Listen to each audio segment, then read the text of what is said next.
Alright, there's a lot of people who are mad at me, and I'm fine with that. Um, there are other cases going on in Boulder, Colorado that prove the things that I've been saying. Now, a lot of these folks, they don't want to listen to a thing that I got to say because I'm far removed. Thing is, most of these people were assaulted once by the Border Police. I was assaulted once by the Border Police, 4 times by the Boulder County Sheriff's Department, and 1 time by the Longmont Police Department. I'm a lot more entrenched in this than they are.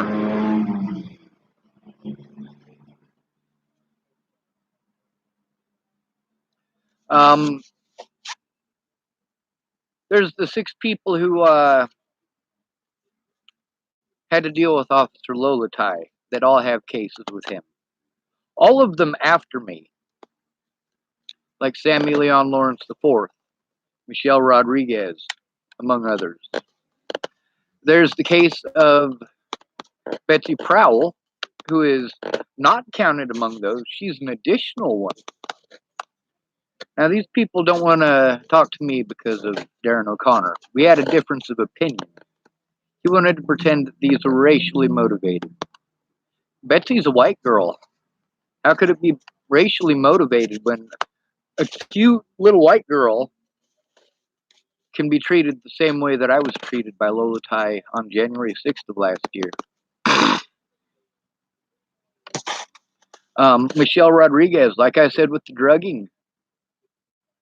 All right, Michelle Rodriguez was drugged as well for speaking out. The same things I was saying on those body cameras, which they didn't allow. They only allowed me the stuff without sound, because if I had the stuff with sound, they'd all be in prison already.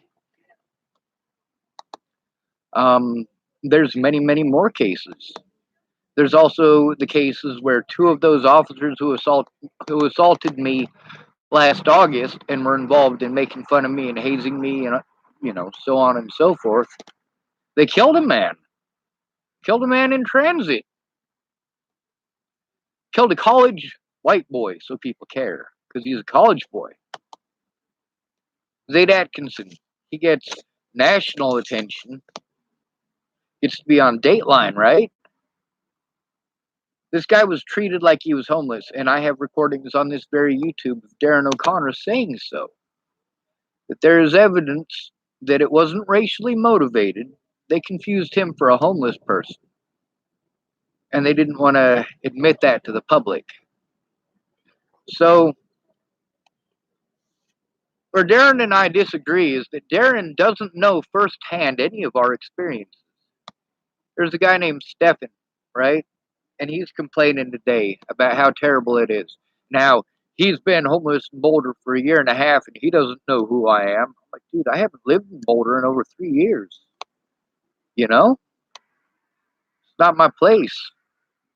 When I go there, I get assaulted over rumors of things that I didn't do. Otherwise, I would still be there fighting the fight. I'm still homeless, unlike Zayd, unlike Sammy, unlike Michelle, unlike Darren. Darren has only ever pretended to be homeless for a few nights in protest. But that's at least something. See, we need people in houses to speak up. But those aren't the only people who are speaking up. There are other people who have spoken up about the bullying in Boulder County Jail. Also, Officer Burke, who assaulted me last January. There are multiple people on here who were assaulted by him as well, who are trying to get protection orders against him. Boulder County specifically tries to hire hobo hunters, people who will brutalize the broke. There's a lot of people who turn their backs on me, who I am still fighting for them. I am still on their side, despite our disagreements and differences. One of those is Tabitha. Tabby, I stayed with, and her ex, well, the things that I said he did and I reported about him doing right here on this very, well, actually, this isn't my Facebook, is it? I reported them on Facebook, and Tabby and I spoke about them. I recorded it. That's evidence for her. That's evidence that she has access to and she can use.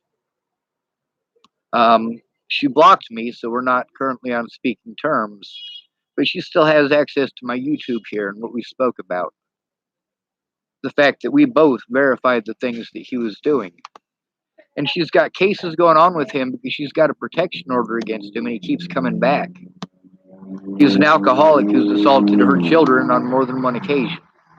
And she got rid of him. She's like, you know what? I love my kids more than I love this alcoholic.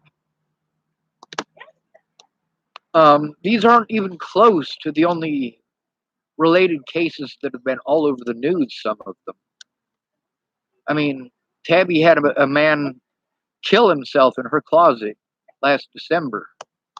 Meanwhile, I'm talking to her about doing the very same thing. Like, she doesn't want to hear that. They don't want to feel that emotionally.